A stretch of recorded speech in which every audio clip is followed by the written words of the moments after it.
Okay, thank you all for joining us here this evening for what we hope will be the first of many events and engaging events exploring our innovation ecosystem here in Seattle, the Puget Sound, and the state of Washington. We have a really dynamic and diverse group of panelists you'll be hearing from in a little while.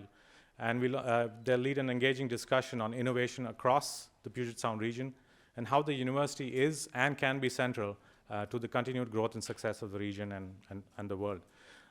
These panelists include leaders from both inside and outside UW, and they're all key players in our innovation ecosystem. But to get the ball rolling, I'd like to introduce the driving force behind the university's innovation agenda. Please join me in welcoming University of Washington President Michael Young.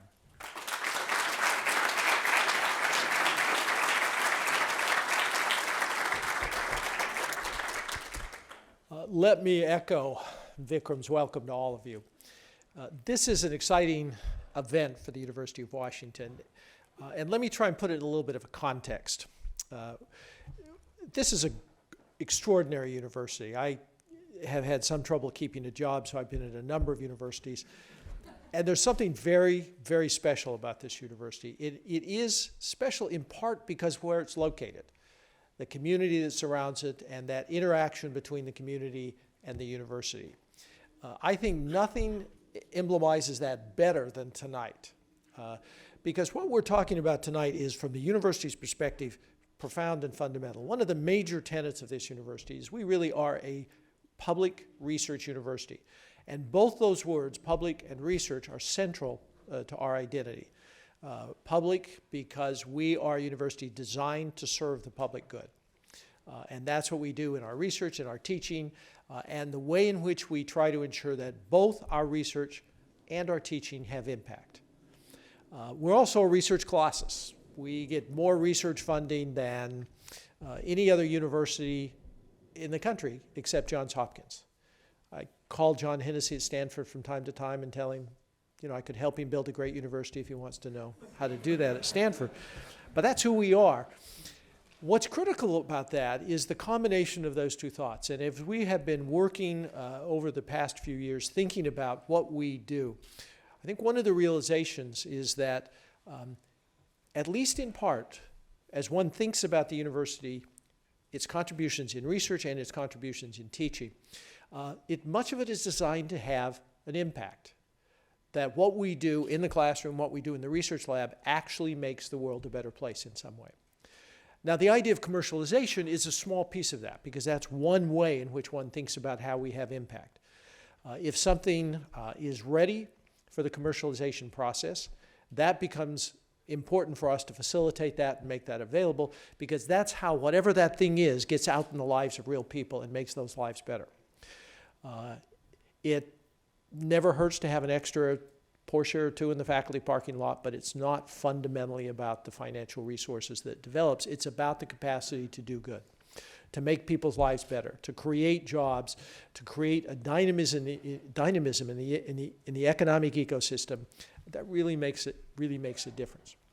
And as we build on that premise, of course, the thing that became clearest to us is that the notion of innovation is really at the heart of all that we do. We think about it in terms of entrepreneurship, we think about it in terms of commercialization and so forth, but the more fundamental premise underlying it really is innovation. Innovation that spreads across every discipline you can think of. Innovation in terms of how we address the great challenges with respect to public education. Innovation with respect to how we think about we create cities.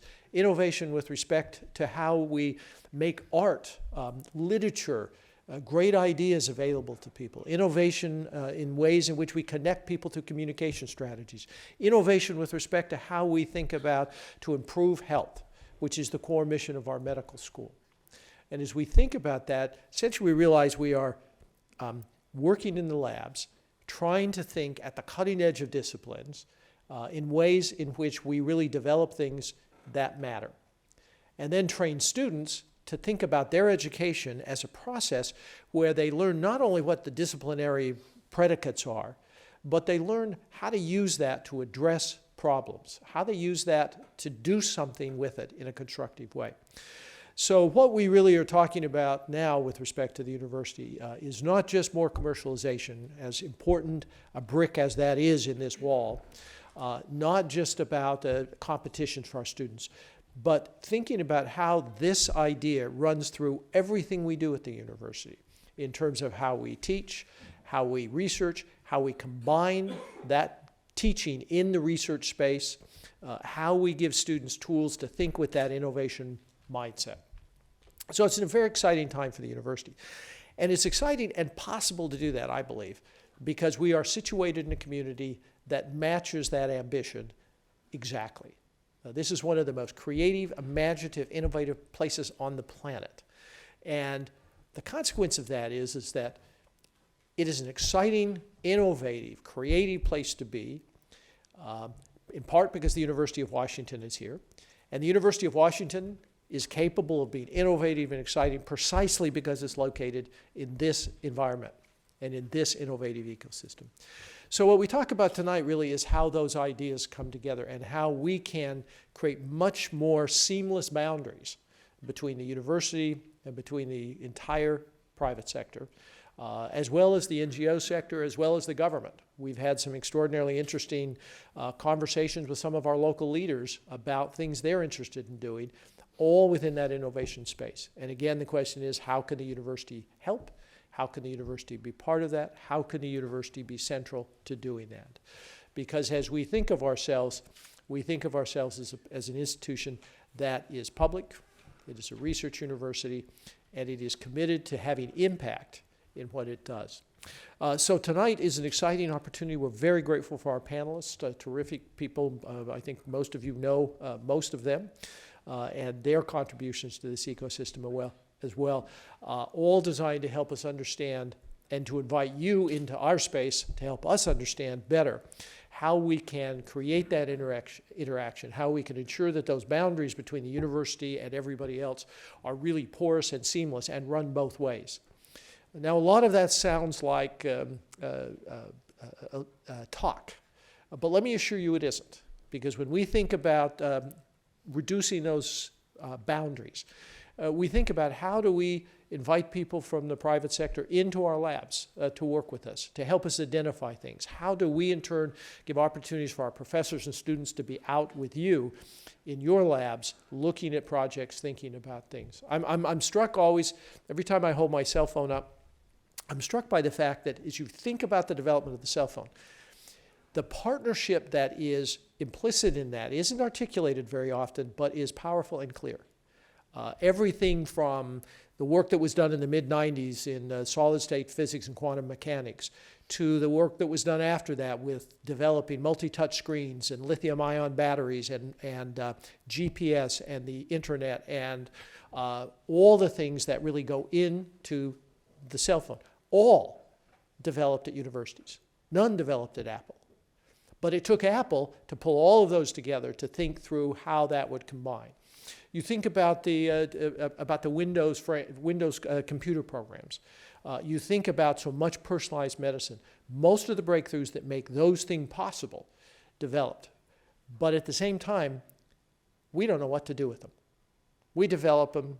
We have a nice cocktail party. We brag about them. We publish an article. We need you to come in and to help us figure out how those things get taken out and create that kind of opportunity that actually transforms society and transforms people and makes lives better. So it's an exciting time. We're very grateful for Vikram's willingness to assume the lead in this from the university's perspective. He comes to me, I think, probably once every other week with a laundry list of about 18 things he's doing to help narrow that space between you and us, to think about ways in which we can be more active and make it more pervasive throughout the entire university and ensure that what happens happens as part of a broader ecosystem and fits into that ecosystem throughout the entire Puget Sound region. Some of those ideas will work and some won't, but that's okay. We are going to be innovative in our innovation as well. So it's wonderful to have you here tonight. Thank you very much. And so much thanks to our panelists for spending all their time with us tonight, too. Thank you.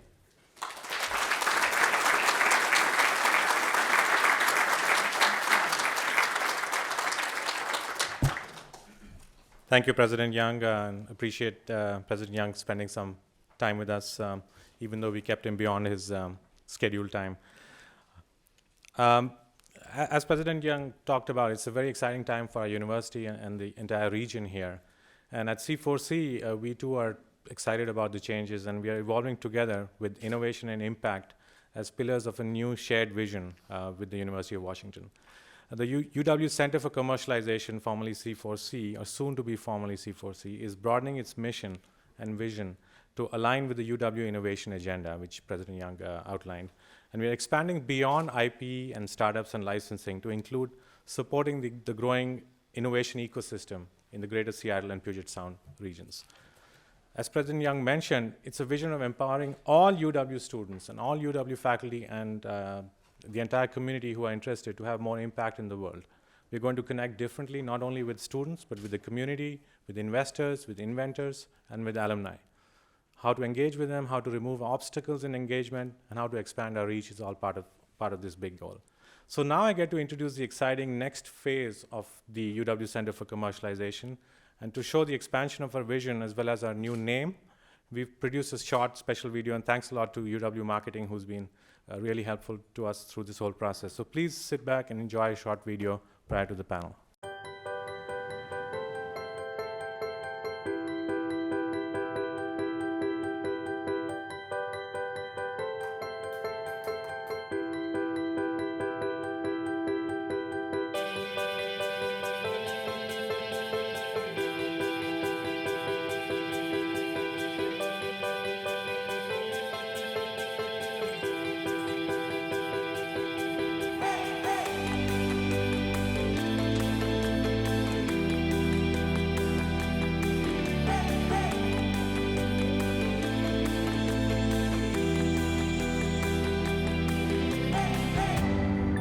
To me, innovation is really the process of understanding a problem or issue, being able to distill it down to its key components, and then addressing those components with a very effective but also practical technology. I see this as a time when we can open out sort of the old ivory tower model of a university, open it out and actually solve real-world problems. To me, that is super exciting. Creating an environment in which people are comfortable saying, what could my research do to make a difference in the lives of real people? How does it have impact? And who do I need to work with to make that possible? There's just a great energy and vibrancy being at or around the university and headquartering our company here in its early stage. We benefit from that exuberance, that energy, that optimism. My latest project is called Vices, and we've developed a new helmet to address the problem of sports-related concussion. So our product is Impriva, and Impriva is a topically applied fabric that's loaded with anti-HIV drugs and contraceptives to empower women and equip them with a technology that they can use to protect themselves against HIV and pregnancy. And everyone is really passionate about the technology, and I think it just speaks to the need for this product to be developed. Celiac disease is a debilitating illness that affects about 2.4 million people in the US. What we've done is we've generated a new enzyme that will break down gluten before it can cause disease. So we're very excited. We think it's going to help a lot of people. I think this is just the start, because the broader business community is only now becoming aware of how many great ideas there are and how much support is available and how much higher the likelihood is of success if you do take an idea from the university and create a company out of it. For the first time, I think we are looking at the overall ecosystem and saying we can actually impact startups, large companies, government, foundations, and actually solve societal problems by becoming creative problem solvers rather than just analysts.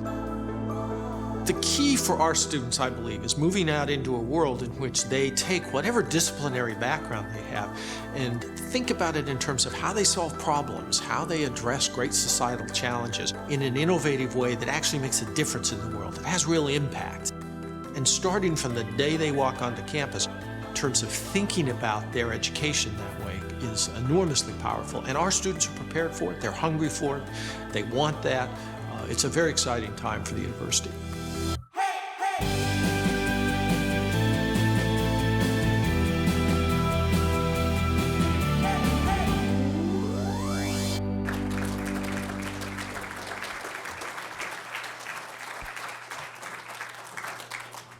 So that is the new name of the Center for Commercialization. It's CoMotion. We didn't pick this name out of a hat. It was a long 6-month process of engaging with the best branding folks in town, UW Marketing. I think 135 names were considered before we settled on this one. So it's really about collaboration and moving forward are the main tenets of the name. So now let's move forward together to our panel discussion, which is really the most exciting part of today. Before I make introductions, I do want to let you know that you'll all have a chance to submit a question to Margaret, who's running our panel. And we've included a slip of paper behind your name tag. We will collect these questions at the end of the panel and answer as many as time allows. So please feel free to ask as difficult a question as you want from the panelists. We have a really elite group of panelists and a moderator today who are very, very impressive. We've also included one question we'd love everyone to give some thought to, which is, what do you think UW should do? What do you think is the one thing UW should do to be a larger contributor to Puget Sound's innovation ecosystem from your viewpoint? And so that's another answer that you might, we'd love to get from you. And we'll begin the question and answer portion when our panel ends around a little after 8 o'clock. Now I'd love to ask the panelists and moderator to please come up and join me on the stage. And I'm delighted to introduce them while they take their places. So in alphabetical order, we have Chris DeVore, who's co-founder and managing partner at Founders Co-op. He's also, the Founders Co-op is the Pacific Northwest leading seed stage venture capital fund, and he's managing director of Techstars, the region's most selective startup accelerator. What's exciting is he's also part of Startup Hall, which is a new way of interacting with the university and the startup community. He's previously a co-founder of Adjacency, which was acquired by Sapient, and Judy's Book, which was backed by Mobius Venture Capital and Ignition Partners. And he's got a long list of honors. He has a BA from Yale, and he attended the MBA program at Stanford. Babak Parviz is a vice president at Amazon. He's also connected to the university in many ways. He has been an assistant professor, an associate professor, and now is an affiliate professor at the University of Washington. At Google, he was a director at Google X, and he founded, built, and led the Google Glass program, and also the Smart Contact Lens program at Google. His work has been put on display at several places, including the London Museum of Science, and received numerous recognitions. I remember when I was chair, much of the media coming out of our department, there was a whole section just for Babak, because there's so much happening. So. Shwetak Patel, for many of you, will not need any introduction. He epitomizes what we really want to do in terms of innovation. He's very recently, he's been named the Washington Research Foundation Entrepreneurship Endowed Professor of Computer Science and Engineering and Electrical Engineering, where he directs his research group, the UBComp Lab. He's a founder of companies, Zensi Incorporated, which is a residential energy monitoring company acquired by Belkin. He's also co-founder of Snoopy, which is a low-power wireless sensor company, which is based in the U District, which is very exciting. And he's a recipient of several awards, including the MacArthur Genius Grant, the Microsoft Research Faculty Fellowship, and several others. Arthur Rubinfeld is Chief Creative Officer for Starbucks and President of Global Innovation. He's a seasoned leader with diverse operating and merchandising experience, and he's responsible for creating dynamic brand elements to keep the Starbucks experience relevant. Some of you may have visited the new roastery in Capitol Hill. That's one of his inventions, and I tried to get in the first time, and I couldn't. The line was too long. So second time I had a great experience. He's well known for his leading-edge visionary work in the areas of retail operations, design, and creative ideation, and he's also the author of Built for Growth, Expanding Your Business Around the Corner or Across the Globe. Arthur and the global development team lead Starbucks' global store design strategy for the company's more than 21,000 retail stores around the world, ensuring that high-quality design remains a critical element of the Starbucks experience. Julie Sandler is a principal at the Madrona Venture Group, which many of us know as an elite venture group here in town, and she leads investment in early-stage companies for Madrona. She launched the Seattle Entrepreneurial Women's Network, SCWN, and she was named GeekWire's 2014 Geek of the Year and the Puget Sound Business Journal's 40 Under 40. Some of you may have seen some of the pitches she's given to women entrepreneurs. We wish we can have that kind of energy in our students, so we'd love to have you come back and talk to our students several times. She speaks to young girls about entrepreneurship and at the annual We Day, which happened at Seattle Ski Arena with 15,000 local youth. Unfortunately, DeLee Shoemaker, who's Senior Director of State Government Affairs at Microsoft, could not be here this evening. but very graciously, Irene Plenefisch has agreed to take her place tonight. And she's Director of Government Affairs for Local Government and Public Policy at Microsoft. And she's part of the team that works on creating an environment that makes the Puget Sound attractive to recruit and retain employees. And last but not the least, let me introduce the moderator, Margaret, who right now is hiding away in Stanford, I believe, and we're trying to get her back here before too late. She's an associate professor of history, where she writes and teaches about the economic and political history of the modern US, and particularly the growth of the technology industry and its impact on American society. She's an author of an acclaimed book about the early history of Silicon Valley called Cities of Knowledge, and she's currently hiding out at Stanford working on the second book, which is that right, Margaret? Yes, okay. Which is called Silicon Age, the High Technology and the Reinvention of the United States from 1970 to 2000. In addition to her academic work, Margaret works with business, government, and civic organizations on projects exploring how innovation drives growth and change, including as a curator for the Bezos Center for Innovation at MoHI here in Seattle. So Margaret, I'll turn it over to you and the panelists. Thank you. Thank you. Thank you, everyone.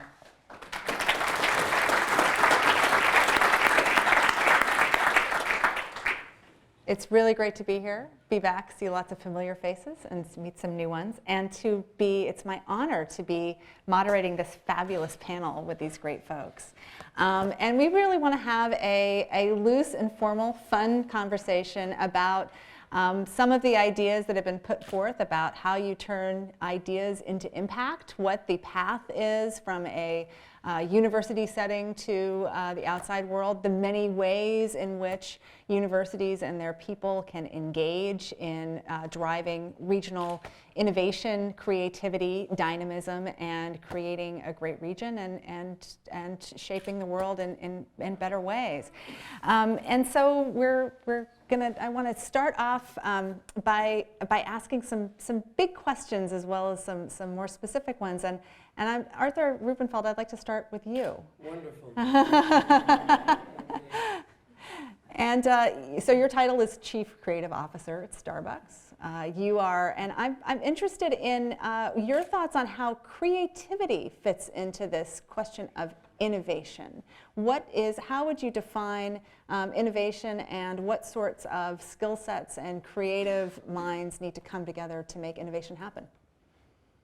So, for me, at the core of innovation is anything new, anything different, and thinking about things that can be improved.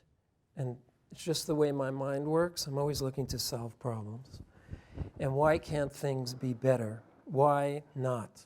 And if you have that attitude about why not, then you actually put the energy behind solving problems. So my own background is in architecture. I practiced architecture for some years and found that there were limitations to architecture that were keeping me bound up. So I was looking for different ways to express my own creativity, and maybe that was a reaction to my own upbringing where I thought there was more to the world and also that I could do more. And so I think I developed this curiosity factor, CF I call it, which is something I look for in a lot of people. Like, you ask a lot of questions, you ask why not, and you're curious about if you take this area of expertise or this science or this biology, combine it, why can't you come up with something newer? So at Starbucks, it's been an interesting adventure and journey for us over the last 22 years, and many of you have experienced it. We try to add not only value for our customers, but give something of higher quality and actually lead through examples and invest more into whatever it is we're doing and creating in the time, so that people would either be inspired and maybe even nurtured to a point that they will go do something different. That's leading by example. Where does a university fit into that in terms of leading by example and also bringing people with these different skill sets into the mix? So there are many universities around, and let's say just in the country, and there are top 5 universities, and everyone's looking at ratings and looking at positioning universities in certain ways, and there are some that pop up in everyone's minds as being more and more innovative and somewhat creative. I think it's an approach that Vikram is taking, where you basically are walking the talk. You're executing what you're saying should be. UW, being where it's located, has this amazing advantage of being inner urban and in a market that I think Seattle could be the quintessential 21st century city. So if you start to combine that with the opportunities here, with the wealth that's being generated not only locally but by UW graduates, you can actually execute things. And that's where the creativity can come into play, and also the intention. So it starts at the top. People have to walk the talk, in my opinion. That's being done. What's next is for all of us to contribute to our community in that certain way. That's the way I want to give back. That's great. Babak, I want to turn to this because I think one of the things that wasn't mentioned in your illustrious biography is what your undergraduate major was here at the UW, which was English. Love that. And so in sort of building on what Arthur mentioned about where, how universities, the unique role that universities can play, and particularly what this university can play, how do you see, we've had a lot of talk in recent years about the importance of STEM education and the real need for more degrees in those areas. But, you're an example of someone who's coming from a really diverse educational background, and there are, a lot of different departments and disciplines here at work at the UW. How do they fit into this question of where innovation happens at the UW and how it fits into where the region's going? Sure. My disclaimer is that I'm actually also an engineer, so the literature thing is important, but I'm also an engineer. I would say if you look at the progression of technology over the past 40, 50 years or so, I think what's really striking is how the relationship between technology and a person and technology and the environment and society has been profoundly changing over this period of time. If I look at the TV set of 1950s, it would be a very simple box, maybe with one or two buttons, and all the interaction that was involved between the person and this piece of technology was to press a button. You probably didn't have options to change the channel even because there was a single TV station available. And that was it, and you interacted with this object. Now, if you think about how you interact with your phones, all of us here in the audience probably have smartphones. You unlock your phone, you tap on something, you swipe, and there's this conversation going on between you and this piece of technology that has to be curated. So that's actually a very different kind of interaction between a person and a very sophisticated piece of technology. And that curation didn't really exist many decades ago. This is a new field, and this is something that we'll see more and more happening. And that's at the interface between high tech, between engineering and humanities. And in an odd way, actually, we've taken it for granted in the past few years that STEM is the king, and obviously it is very important. We have to support it. But humanities are second-class citizens that are unimportant. And I maybe would like to make a controversial statement here that I think actually some of the radical innovations going forward in the next few years or next few decades may come at the interface between humanities and high tech. Steve Jobs was one of the absolute pioneers in this field, brought design into electronics. Before his time, really, always form was secondary to function. But so he showed actually that form could be important and a big complement to function. Again, that's something that's at the interface between high tech and something that's not pure technology. I imagine we'll see more and more of that, and university is a perfect place to come up with these ideas, advocate these interfacial programs within various fields. And I'll be very excited to see what comes out of UW. We're a very big supporter of the university. And so the previous one was my personal experience, but as far as Amazon is concerned, I would say that we see a strong ecosystem in the area to be extremely beneficial to Amazon. We would like to see a very strong UW. We would like to see multiple strong big companies in the area, and we would like to see a series of very successful startup companies. So I think all of them contribute to the ecosystem in the region, and we'll be absolute supporters of all of them. Yeah, that's great. Thinking about the bringing people and ideas in that into the conversation that maybe have not been as represented. Julie, I wanted to talk to you because there's been so much talk and introspection in the tech industry recently about gender and the percentage of women in tech and technical fields, and more broadly in business leadership. And you've been a really articulate speaker on this subject and been thinking a lot about it. How do you see this question of sort of diversity of who the innovators are, and why that's important, and what what needs to be done to bring more voices into the room to catch this next wave of innovation? Yeah, well, I would say at a high level, from a Northwest innovation ecosystem perspective, I think the single greatest challenge and the single greatest opportunity that we face comes down to talent, and in particular, technical talent.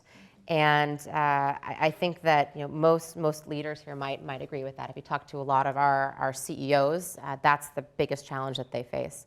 And diversity of that talent is critical for a couple of reasons. One, from a harvesting of talent perspective, you got to think that if you're going to be recruiting for your company, for your organization, you want to be able to reach, attract, and speak to a diverse pool of talent.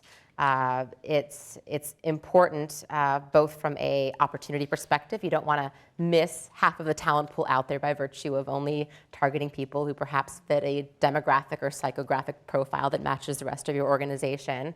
But two, on top of that, I think the research out there on the impact of having a diverse, empowered workforce, it speaks volumes. If you have a diverse group of people who are developing your product, who are building your product, who are messaging your product, you're more effective at reaching your customer. Because guess what? Your customers are extremely diverse too. Regardless of whether you're selling to the enterprise or to the consumer, you have to have people around the table who can speak to the diversity of your customer base. And I think you'll find that the companies that have been very successful at attracting, retaining, and advancing a diverse workforce tend to be very successful in bringing the product or their service to the customers. Mm-hmm. Yeah. The talent question is one, Chris, that I know you think a lot about, because you're an angel investor, you run the region's #1 tech accelerator, you're picking good ideas, but you're picking good people. I'm in the talent business. No, I'm not in the technology. I'm not in the ideas business. I'm in the people business. So, right? so yeah. How do people fit into this, magic formula here?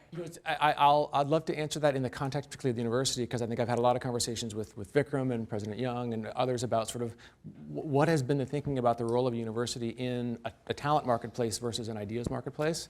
And in the preamble, the backup that I'll put on this is, since I became an entrepreneur, which is in the 1990s, software has swallowed all kinds of innovation. So lots of things that used to be purely engineering, device engineering or electrical engineering based, are now increasingly powered by software. And the cycle time of innovation in software is getting faster and faster and cheaper. So it used to be, and this sort of speaks to Vikram's comment about the rebranding of the innovation department or the commercialization function, commercialization used to focus on monetizing intellectual property, patents in particular. Because when innovation was slow and capital intensive, the way you defended your interests was through IP. When innovation is really about speed and agility, you get away from this issue of having to protect your IP, and really it's all about, do I have the smartest people in the room, and are they thinking harder, faster than anyone else? So you need to reframe the basis of competition, and it's not about massive capital raises and defending your IP with patents. It's about attracting a diverse group of very high-performing people who are going to get out in front of the problem and think through it in ways that are more creative than other people, and execute against it with tighter cycle time between the conversation with the customer and turning that into product iteration. So the idea that the university is understanding this at the highest levels and saying we need to stop thinking about innovation as a monetizing research IP, but as empowering every student and every professor in the institution to think of themselves as an innovator and to get them engaged in the topic of innovation, whether it's academic innovation or commercial innovation, to me is the most exciting mindset change that I've seen in an institution in Seattle in a long time. It was one of the reasons why we chose to move our organizations from South Lake Union into the U District, was to get closer to that thinking and closer, frankly, to that talent pool. So I'm here grateful for all of you in the room, for Vikram's leadership, for President Young's leadership, for everyone on this panel. There's amazing change afoot in the thinking of our ecosystem and the university, shifting to a talent mindset instead of, again, a money and ideas mindset. The raw material of innovation is people. Yeah. Irene, you know, you're someone who's thinking a lot about the talent that is recruited and retained at Microsoft, and as sort of from where you sit, and how do you address this question of you know, how a university adds to the mix, and not just now, but a lot of this, you know, these comments here are future tense, thinking about the next wave is, the wave we are riding right now is different than the past one. And so how does that alter where a university fits into this? Well, I mean, clearly we rely on the university to provide the talent that we need, and there are a lot of different models that the university can and should pursue to adopt that talent. But I'd like to just talk a little bit about a little more background on the specifics of the talent that we think the region and the state needs, because it's just a very critical situation that we're in right now. The Washington Roundtable and the Boston Consulting Group released a study about a year ago that found that there are more than 25,000 jobs in the state that are persistently open, so open for longer than 6 months, because the employers who want to fill those slots simply can't find the talent they need locally. And 80% of those are, in fact, in the tech sector, and they predict that over the next 5 years, that gap will expand greatly and grow to as much as 50,000 jobs, with even 90% of those being in the tech sector. So clearly there's a great need, and that's, you know, we obviously need the higher education institutions in the state to help fill that role. And you know, that would reap great benefits for the state, because if we were able to fill those positions, the study predicts that we could see as many as 160,000 new jobs in the state over the next 5 years, reduce the unemployment rate, and bring as much as $800 million more into the state and local coffers. So there's a lot at stake. You know, I think the university's role is pretty clear in helping to address that need. But obviously the state has a role too, since our universities here are state funded and state supported, so we need a state investment as well in STEM education. Yeah, I'd like to get back to that public, the notion of this is a public institution in a minute, because I know that's a sort of distinctive difference between this and other, you know, innovative driving universities. But Shwetak, I'd like to talk to you as our in-house talent, but because I think, you know, you told me you're right now wearing 4 hats, right, and counting. So you have your day job here as a faculty member. You are co-founder of Snoopy Tech, chief scientist at Belkin, and just coming back from a partial leave at Microsoft, where you were helping them build wearables. So you are moving across that, you know, in and out of the ivory tower on an hourly basis, if not by minute. So tell me, you know, let's talk about, you know, how from where you sit, how does the academic world sort of fit into this innovation equation, and why does the movement back and forth, you know, how does it add to what you're able to do and how the ecosystem works? Yeah. No, that's a great question. And part of it's probably because I just can't say no, so I need to learn how to just say no. But I think you know, things are changing in terms of not just the ecosystem, but I think what the profile of a faculty member or professor is, right? I mean, when I started, things have I've been here at UW for 6 years, and things have changed a lot. When I started, it was still, you know, there's this idea that, you know, the kinds of work that we do, you know, we're going to publish, but there's this notion of impact. And impact can be broadly defined as writing papers, but also technology transfer. But that was still pretty hard to grapple. What does that really mean? And even in the last 6 years, things have really changed, where impact is not just that paper that we're pretty good at writing, it's how to get it out there, right? And I think one of the things I've realized is that it's not easy, especially in computing and in the tech space in general, just to throw things over the fence.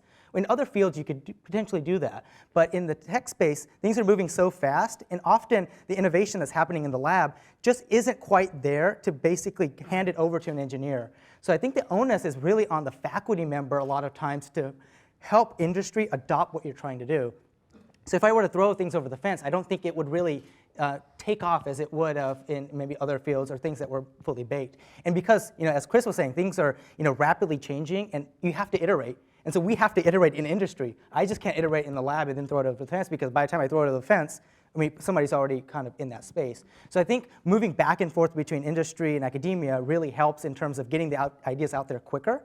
But also, it plays a huge role in terms of what I can do at the teaching side of things at UW. So I have to refresh my class every 6 months, whereas a lot of other faculty are like, yeah, this is the same material I've taught for the last 15 years, and I'm just going to sit on it. It's easy. You can amortize that work that you did 15 years ago and just keep teaching it. And some people can do that. But I have to actually change my material every 6 months. And part of that's because the field's changing, requirements are changing, and being out there and going back and forth actually gives me a good perspective on, well, what are we doing now? Is the agile method the thing that people are using? What are the new platforms? What are people looking for in terms of the workforce, the talent? What kind of skill sets do we need? And I think that gives me first-hand experience in that, where I can go back in front of the students and lecture about things that, I've actually done this. I'm not just, just talking about things that I think are going to happen. I'm actually out there. The other thing is it actually allows me to come up with even more interesting research ideas. Sitting in the research lab, coming with ideas, that's great, but I think going out there and working on these hard research problems out in industry or even engineering problems, I think helps me seed better research problems in the lab. So I think it goes both ways. I get cool ideas coming in, but also we can impact the industry by just having a way to get these research problems solved quickly and get it out into the industry sooner. Yeah.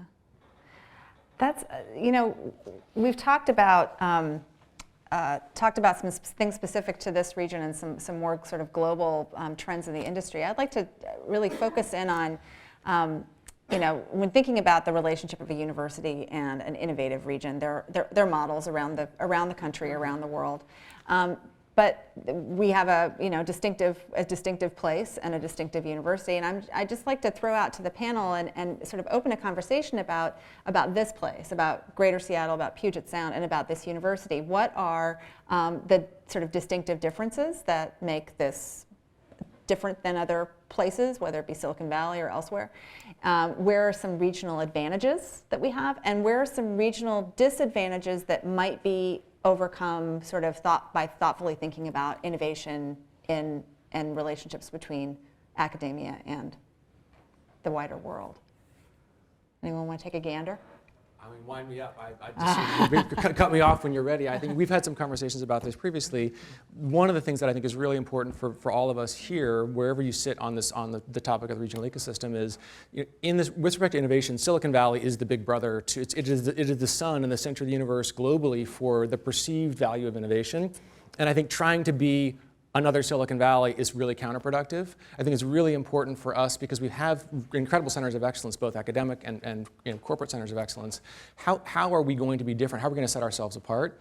And I think if I had to kind of draw a couple threads on that, beginning with Microsoft, I think the excellence in Seattle around enterprise software, which sort of this was where that industry was born fundamentally, and then more recently with both Microsoft and Amazon and cloud services and infrastructure, and then around retail in particular. So you've got pioneers of traditional retail like Nordstrom and Costco and Starbucks is actually crossing over into digital retail, and then Amazon, the most compelling electronic commerce retailer in the world, is based here. So instead of saying we have to be more like Silicon Valley, I think it's really important that we find those centers of excellence that we have and bring them together and tease them out. And one I didn't even mention is University of Washington has historically been a powerhouse in medicine. It used to be that medicine and life sciences were separate from information technology. As IT practices, as software eats the world, in Mark Andreessen's phrase, increasingly you have IT-powered discovery methods being brought to bear on life science problems. There's a unique, I think, opportunity in Seattle to bring the life science community and the IT community together to create another pillar of excellence here that no other geography can compete with in the same way. So I'm very bullish on our ability, if we embrace the idea that we're not going to be the little brother to Silicon Valley, but we're going to be our own thing and we're going to be different, to lean on the true excellence that exists in this market and make that the foundation of the direction that we want to go, which is going to be our own direction. I think is equally exciting, if different from the sun in the solar system of innovation globally right now. So I would like to actually second what Chris said, that I think it's more productive instead of attempting to duplicate Silicon Valley, which was the most successful ecosystem for the past few decades, and most likely not the most successful one in the next few decades. It's better to actually imagine what we would like to see in the future. What is the compelling future that we envision, and then go make that happen. And you mentioned some of the unique things that we have in the region, including an amazing medical school, great bioengineering department, companies that are very prominent in cloud computing. These are very unique to this region.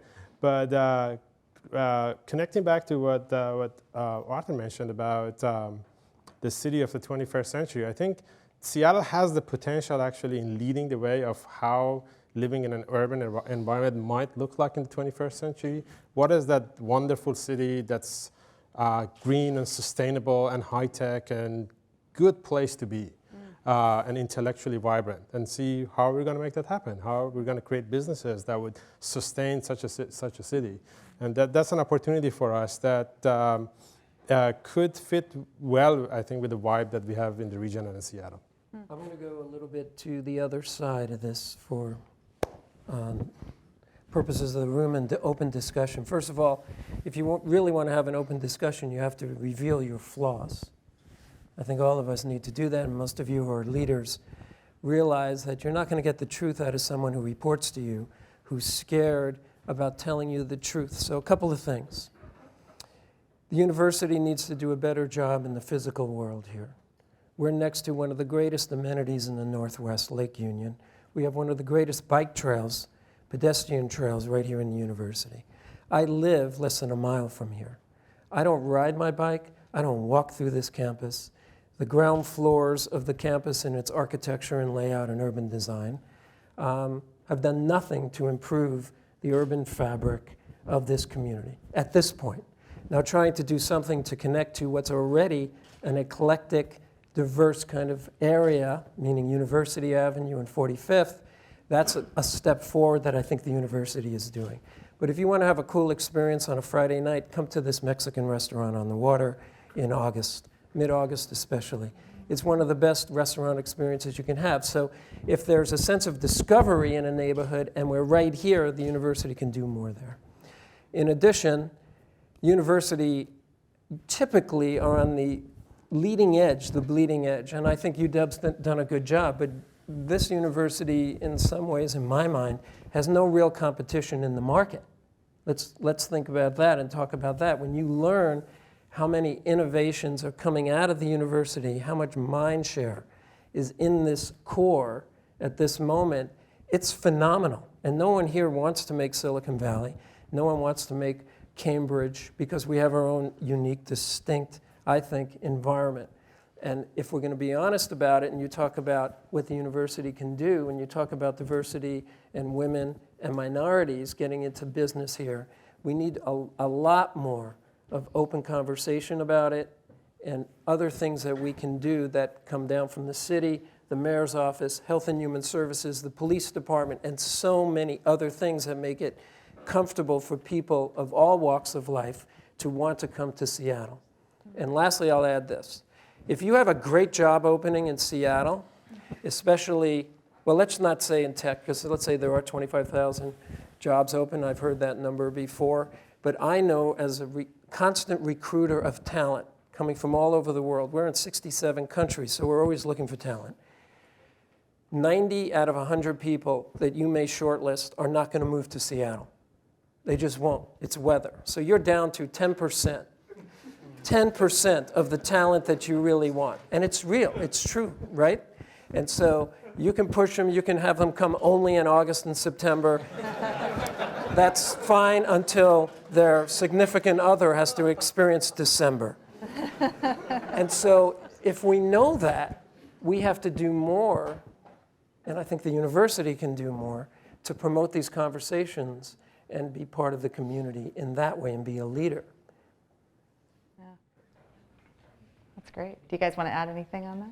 I think one of the challenges I think that we face as a city, and perhaps even the UW as a university, there's sort of a marketing challenge here. So kind of going back to this theme around people and talent, there's two kinds of talent that are critical to this innovation ecosystem. One, you've got homegrown talent, talent that comes from our schools, from the University of Washington, that we're able to meet at least some of the demand, especially for technical talent from the homegrown side of things. There's also imported talent that we bring in. And right now, Seattle is at an unprecedented time in terms of recruitment for imported talent, which I would argue is just as important, if not even more so, than homegrown talent, in that even if we had the demand for every technical degree met by the university, the pace of demand on the other side for those kinds of roles are just not going to be met. We need to be able to bring talent into the community too. And you have these anchor tenants like Microsoft and Amazon, and the new guard like Zulily, Tableau, and Zillow, not to mention these big Bay Area companies building engineering offices here with thousands of engineers drawing people here. They fall in love with the region. They stick around those larger companies for a couple of years, and they say, gosh, I really want to start something. And then they end up talking to us, and hopefully we get to work with them and fund them. But at the same time, I don't think a lot of people realize the richness, how robust the startup community is in Seattle, for example. I teach a class at the UW here. I've got about 80 students. They're MBAs. They don't know offhand the number of incredible startups that have come out of the student population at the University of Washington. They can't name one. We've funded over a dozen companies that have been based on intellectual property that have spun out of this university. A lot of people don't know that. These have been very nice successes. So right now, I think there's some sort of information gap almost between the people who could get excited about joining this community, who get excited about starting companies, excited about becoming an engineer at Startup X, that just don't necessarily recognize the opportunity right now. But it's there and it's growing, and that gives me some hope.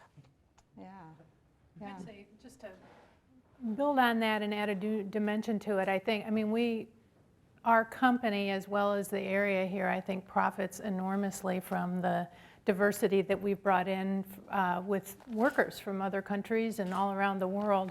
And it's really added a wonderful and unique dimension. But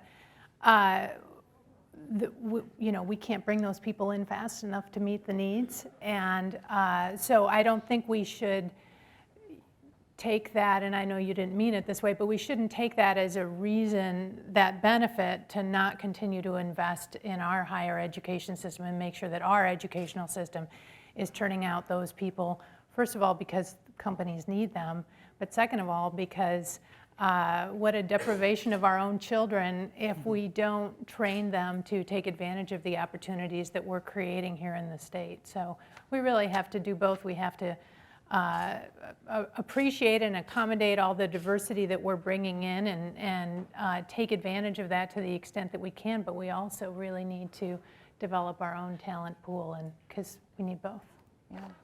Yeah, that is one thing that is special about here. The UW doesn't have any competition, private or public, but it's a public university, the state's flagship research university in this incredibly dynamic region that is a magnet for people from all over the world. The 10% who can deal with the rain. But that does add to the mix. And if you look at other big tech hubs elsewhere in the country, the Bay Area has public and private, but you don't. You look at Boston. You don't have this combination of the state university and in the city where it's all happening, and that's a really distinctive thing. And the mix of, to the point that others have made, there's an opportunity not only to not just be another Silicon Valley, but perhaps be a place that is more inclusive and accessible than some other tech regions, right? We're going to open for questions in about 7 minutes, but I'd like to throw out you guys have all touched on, you all are thinking a lot about the future. You're thinking about what the future is in industry, in the work you're doing in technology, and the future of universities. And I'd just like to invite you to sort of say, all right, so 10 years from now, in this place, what's something you'd like to throw out there as a great idea for the future? What not necessarily prediction, crystal ball gazing, but what would you like to see? A more, a U district that has a lot going on, that has many Agua Verdes, right? Or that would be fun. What would you like to see 10 years from now, and then how might that be possible? Yeah, I can take I can talk a little bit about that because I've been thinking about that recently too. I think one of the things would be is, that UW is, so I often tell my students who come to my office and ask, why am I getting this PhD when I could do this startup or go work for industry and do research there? Like, well, this is one of the few places where you can actually get a thesis or get something out of a negative result. Like for failing, you can actually publish something on failing, right? And in the real world, that might not always happen. So the safety of the university is actually something that's interesting, where you can learn, do some interesting work under the safety of the university and go out and spin out a company or do whatever you want. And I think one of the things that I think is going to be exciting and I think is going to happen in the next few years, within 10 years, is the movement between faculty, students, and entrepreneurs and just people in the region moving back and forth between the university and the region. I think is going to be more seamless. Right now, it's very much like you're in an environment, you're taking courses, and then you graduate, and then we're sending you out there. I think it's not as seamless as it should be, because I think the internships are one thing, but it's still not the right experience. The right experience is for somebody like Bobek to come in and not only just teach classes, but to be interacting directly with the students and the students going back and forth. Julie's also teaching classes here, but how do we scale that to the entire university? Where right now it's still very much a traditional model where we graduate people, here's our CV and some letters, and you're going out into the real world. But I think it needs to be more dynamic and more fluid, and you kind of blur the line between a corporation and the university, and I think we have a unique opportunity to do that. And I think that's going to be something that we're going to be working on, and I think that's going to happen within the next 10 years. I would love to see actually UW to define the future of education. So 10 years from now, when we look at what UW has accomplished, that would be, this is how education is going to work in the next few years. Connected to what Shwetak was saying, if I look at the traditional model of education, we have people enter the university, stay there for 4 years, get a degree, and then they'll have a career for multiple decades. That model has been around for perhaps more than a century, and it's not actually clear to me why that model is still valid, because people continuously throughout their career, they need to get re-educated, they need to get new skills, and there's no great mechanism right now for them to re-engage with the university that they went to acquire new skills. So for me, maybe actually a future of education might look like a system that you enter UW, and for the rest of your life, actually, you're connected to this institution. So anytime that you need to get yourself retooled, re-educated, you come back and you receive that UW, you get education, you go back to the workforce. So there will be this continuous back and forth, both in education and development and research between the university and the community. So the community constitutes the small companies, big companies, but a much, I would say, longer and deeper engagement between the university and the surrounding community would be very useful and exciting to see.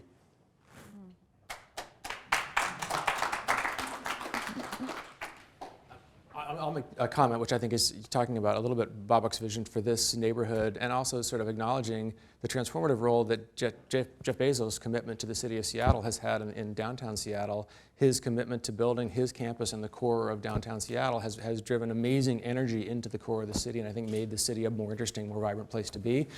I think the University of Washington is the next neighborhood that can and will be transformed. I know there's been a lot of work between the university and the neighborhood and the city to lay the groundwork for that. Sound Transit's ahead of schedule on the light rail. There's very exciting work being done. I think all of a sudden we'll be surprised to see cranes popping up in this neighborhood. And there's things to like and hate about the way South Lake Union was done. I think this will be different to South Lake Union, but I think there's a really exciting opportunity to build, in your words, a city that's a vibrant place to be, where the university is the anchor of an interesting, diverse neighborhood that has amazing companies and workplaces and amazing places to live for all ages, not just for students. And I think the University of Washington, if it continues to lean into it and the community continues to support it, can become the anchor of the most exciting urban neighborhood in Seattle, and frankly make Seattle the most exciting city in the country. I'll riff on something you said, Chris. The market forces are going to drive exactly what you just said. So the cost of land downtown is $900 a square foot. The cost of, I say, mid-rise land in this area is less than half of that. So market forces are going to bring that and help the university achieve its goals. But the university has to lead. It has to have a master plan, has to have a vision, has to have a strategy, and it has to communicate it. 10 years out, I'm hoping for some leadership, local leadership, statewide leadership in Seattle at this point, so that 5 years out, we have one of the best environments that people can live a healthy and vibrant life. So whether it's you're going to the university or your kids are growing up and going to a great school and you have a park in your neighborhood and you have great transportation so you don't have to sit in a car where 50% of the time that you're in the car is actually due to traffic jams and intensity, because that is not going to end here. It's going to get worse before it gets better. So if we have real leadership now, we'll solve that, and in 5 years, it won't be a 10-year vision. We have that opportunity. So I'd say just adding to what Babak and Shwetak have mentioned in terms of sort of greater, well, I should say less of a clear dividing line between the private sector or the work that you do after you go out of school. I mean, I think that clearly is the way that we need to go, and the pilot program that the university has been talking about in conjunction with the private sector, where, you know, there would be more collaboration over degrees and curriculums and things like that. I think in 10 years, if we see that that pilot program is up and running and it's been very successful, that'll be a huge advantage for the area. And then also, I guess I'd like to say in 10 years, it would be great to see dedicated, stable funding for education in this state, so that we're not on this roller coaster anymore and we can reliably invest in our institutions. That's great. You know, one of the threads, and I think we're going to turn to some questions, but I want to just note a thread that I see popping up through several of the last comments, you know, that there's been a lot of talk over the last decade, even longer, on how universities need to, you know, take a cue from businesses and run themselves, you know, more like a business. And I think that what I'm sensing here and picking up too is, you know, it needs to flow the other way too. That there's an opportunity with the right leadership, with the right vision, that universities could help businesses, help social institutions, political institutions, perhaps inform what they do and use research and ideas to do what they do in a better, more inclusive, dynamic, growth-focused, but also equity-focused way, and that's something to aspire to. So let me open it up for questions, and do we have important slips of paper that? Yeah, I think those slips of paper are going to be important. So we have a couple of volunteers collecting those slips. Okay. So while that's happening, I'm going to respond to Arthur's comment about the weather. I'm in the 10%, and I'll tell you why. Because I grew up in Delhi, in India, where summers are 115 degrees and nosebleeds are a daily occurrence. We used to play cricket in the afternoon, and there'll be blood on the ground just by walking around.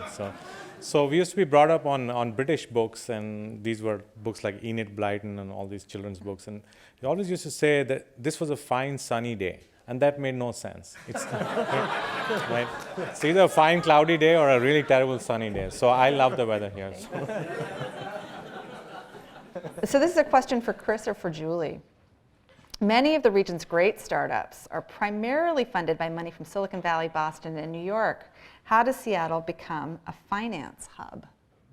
We may have different answers to that. I'll defer to Julie on that one, yeah. Well, maybe I'll take the angel angle, actually. Yeah. So, I mean, obviously, over the past few years, the VC ecosystem has evolved quite a bit.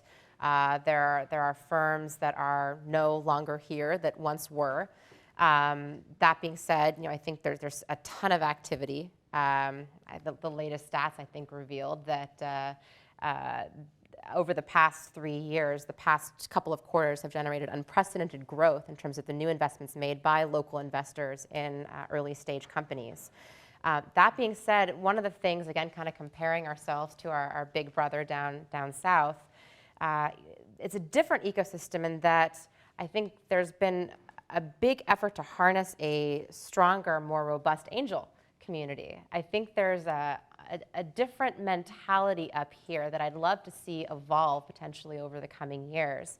You know, when I talk to peers of mine at venture firms in Silicon Valley, they'll say, yeah, you know, we've got these huge, you know, lists of angels that we actually syndicate with in the early stages, in these seed stages, in these Series A stages. And there's this mentality where if you're successful, particularly if you're successful in a tech company in the Valley, it's almost your responsibility. There's kind of a pressure to pay it forward. You invest in other startups because others invested in you. And we've had so many successful companies here that have generated so many fabulous executives who would be great advisors, phenomenal investors, and very relevant to the narrative that a lot of these companies are trying to weave as they take off. But we don't have that robust ecosystem yet. So there have been a lot of great efforts to try to stimulate that. I know Chris has played a role in that, and it's an ethos that I'd love to see develop here. And I think perhaps with this new guard of companies that we've talked about, we'll see more and more of that. But in the meantime, I think as a fund, we feel that right now, great companies are attracting good capital. They're attracting local capital, but we do look forward to seeing more of that and more diverse forms of it. And I think I second all that, and the only thing I would pile on to say is that back to the comments that you've heard from everyone about the importance of talent. Talent is the critical ingredient, and talent is sticky. Talent tends to be in a geography and stay in a geography. Money is fungible. Money flows to opportunity, and I think at some point, I don't really care where the money comes from to fund innovation as long as the founders are here and the company gets built here, because that's what creates the jobs and the broad-based prosperity and the anchors of innovation and excellence in this geography. I'm happy to have investors from Silicon Valley. I'm happy to have investors from New York. I'm happy to have investors from Europe because they're investing in our community, our geography, our jobs, our people. So I would say more money is better, always more, but the danger zone for innovation in this region is the work that Madrona does and that we do, which is at the earliest stages, what I would call the 0 to 1 stage, from an idea and a team that's really fragile to a going concern that has enough traction and revenue momentum to get money from anywhere. That's the segment of the market that we need to nurture most carefully, and that's where I think everyone in this room is doing something to make that possible, to create a more fertile environment for people to take the risk and to support them when they take that risk, so that by the time they get to Series A, there's dozens of investors from around the world that say, oh my God, I've got to get money into that deal. Yeah. There's also a lot of personal wealth in this market that is actually very active in its investing in startups and seed differently than the way maybe an organized fund may approach it, but also a tremendous amount of wealth that's also talented and experience that adds similar value at the board level or whatever level you want to participate in Seattle. So I think more of those kinds of forums and opportunities could be expressed in a broader sense. There is some sort of smaller clique in the area that people know go to this person and that person or this group of investors. But I think the university and others can promote a broader range of that and maybe even have a higher level of risk in the seed round. Yeah, and maybe is the community it's sort of small enough too where you can, this is a big region, but it's not a giant one, and so that. Switching gears a little bit, there's a question to the panel, but I think pertinent to some of the members more than others. What is your company or where you sit doing in the community to feed the pipeline of innovation of opportunity for students at middle and secondary schools, at the secondary school level? So K through 12 or 6 through 12. So I can talk about some of our programs. I was actually very fortunate early on to be exposed to research. I actually did my first research project in high school, and it was my mom forcing me to do it, and I was like, why is she making me do this? And it ended up being an amazing experience. And so I actually run a program called Start Early, which is a K through 12 high school outreach K through 12 program where we do smaller kind of charrettes type program where it's a 1 to 2 week program where we just show them what we're doing. Just what could life look like if you're in this new area where you have technology all around you, and what could you build? And so there's a small program we do there. But we also have this other program where we take freshmen, sophomores, or juniors in high school and basically put them in a research lab for 10 weeks over summer, and they learn everything kind of from scratch, right? It's basically iterative. They might not know anything related to programming, hardware design, none of that. But they kind of learn it by just observing and also working closely with graduate students and myself. And they end up becoming some of they end up becoming really interesting students that come out of it because they've kind of learned this iteration mentality that you don't quite learn at the K through 12 level right now. Because right now it's iteration and iteration, and this is something that they get to learn early, and this is something that we do every year. And I think we've pumped out about 100 students out of this program at this point. So, and we have to start doing that earlier and earlier. And I think that's something that UW is really great at doing, and I think we just need to do more of it. Well, one of the programs that Microsoft is very involved in, and now it's become a sort of multi-company effort, but we started a program called the TEALS program where we put our own software development engineers and folks like that into the classroom to actually help teach computer science and things like that to K through 12 students. It started, in the Puget Sound area, but now it's expanded to other areas of the state and really across the country. And as I said, a lot of companies have joined in that effort because right now we don't have the adequate sort of computer science knowledge in the K through 12 system in order to support what's needed. So that's a great and innovative program that's expanding and really helping to get that talent in the K through 12 system. Yeah, I think at Starbucks, most managers have the opportunity to invest in their communities through the PTA and other things that they sponsor, both through product and some funding. But locally, in innovation, I can't say that we do a lot other than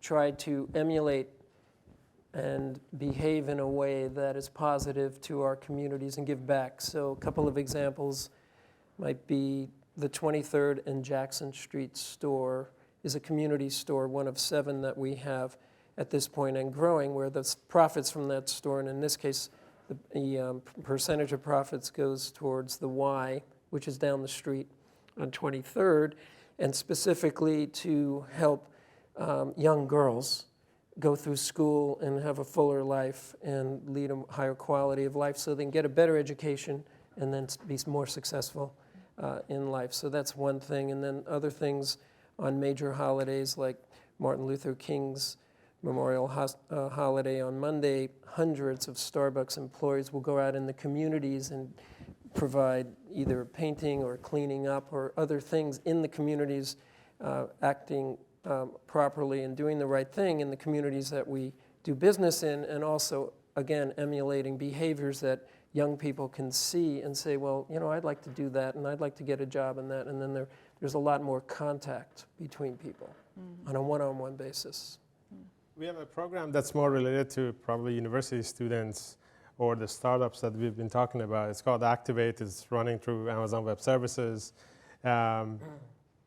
Anyone actually that wants to start a startup can go sign up for it. We provide them with a few $1,000s usually of credit for cloud computing and actual technical advice of how to get their stuff off the ground.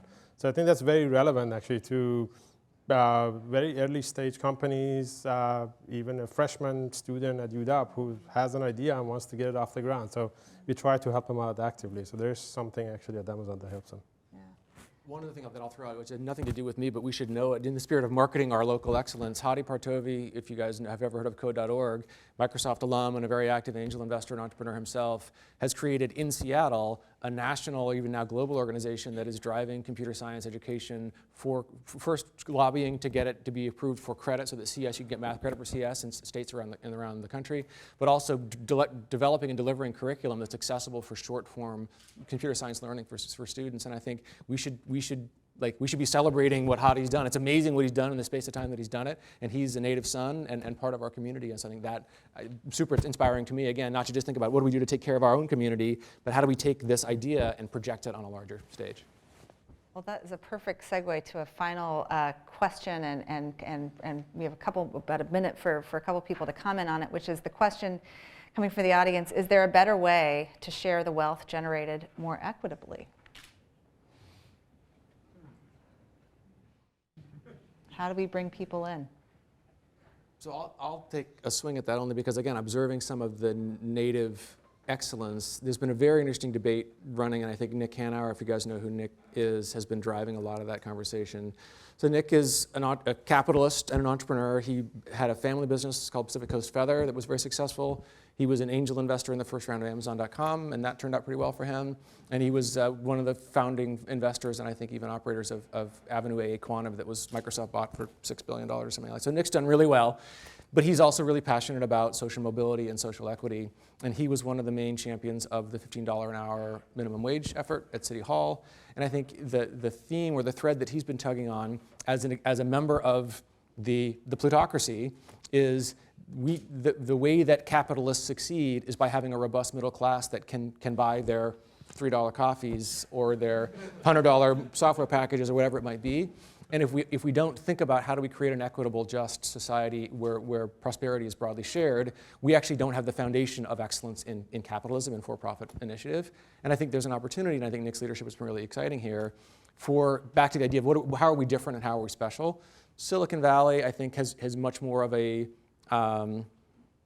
sort of libertarian, Ayn Rand, dog-eat-dog cultural mindset, and that's become the pervasive sort of zeitgeist down there of how culture is prosecuted. Can the Northwest stand for excellence in for-profit innovation and aggressive competition, but also stand for doing that with an eye towards broad-based prosperity? I think it can or it could if that was something that we as a community chose to embrace and support. I think that's a great place to leave it. Thank you all. It was really fun. Thank you guys. And let's go forth and conquer.